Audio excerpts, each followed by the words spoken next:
তাহলে nursing home যেগুলো আছে তাদের মালিকরা তো সব শ্যামপুরে, নার্সিং হোম যত উলুবেড়িয়া আছে তাদের মালিকরা শ্যামপুরের। অতএব এরা শ্যামপুরের মানুষকে বোকা বানাচ্ছে গত 25 বছর ধরে।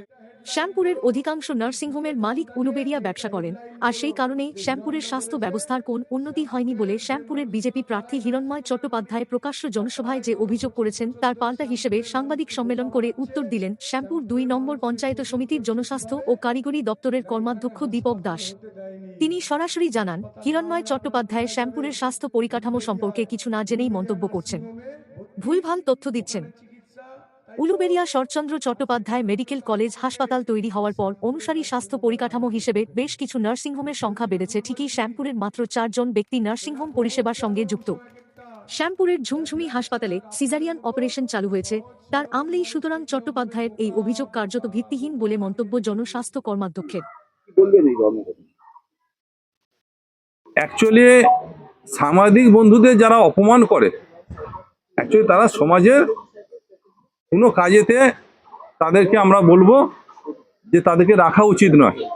প্রথম কথা, আমাদের মাধ্যমে আমরা মেসেজ দিতে চাই যে সাংবাদিক বন্ধুরা জীবন বিপন্ন করে পরিবারের কথা না ভেবে রাতে ভিতে যেভাবে তারা এগিয়ে যায় বিভিন্ন খবর সংগ্রহ করার জন্যে, তাদেরকে আপ্যায়ন করা উচিত। আপ্যায়ন না করে তারা উল্টে তাদের বিরুদ্ধে বলছে।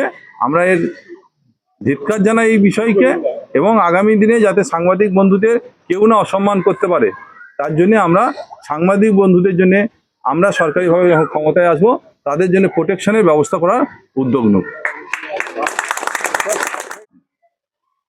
আমরা আজকে সাংবাদিক সম্মেলনটা দেখেছি আমরা বারগ্রাম অঞ্চল তৃণমূল কংগ্রেসের তরফ থেকে এবং শ্যামপুর 2 নম্বর পঞ্চায়েত সমিতির তরফ থেকে।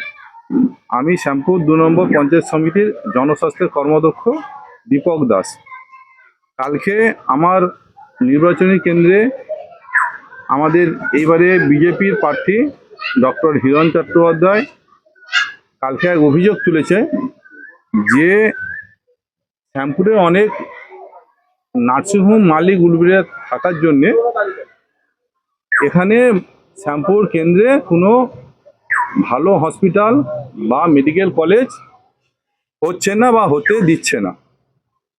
আমি আমাদের বিজেপির ক্যান্ডিডেটকে বলতে চাই যে 2011 সালে যখন 34 বছরে বামফ্রন্ট সরকারের স্বাস্থ্য ভেঙে পড়েছিল, তার আগে আমরা দেখেছি স্বাস্থ্যের কী অবস্থা ছিল।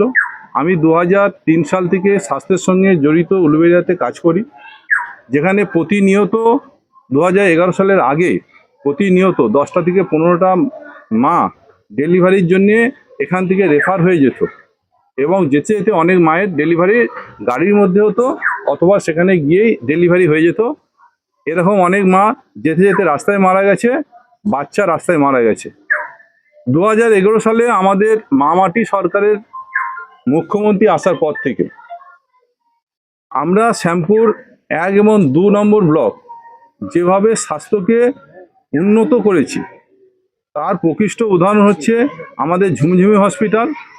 বর্তমানে 2023 সালে পঞ্চায়েত সমিতি যখন গঠন হয় এবং সেই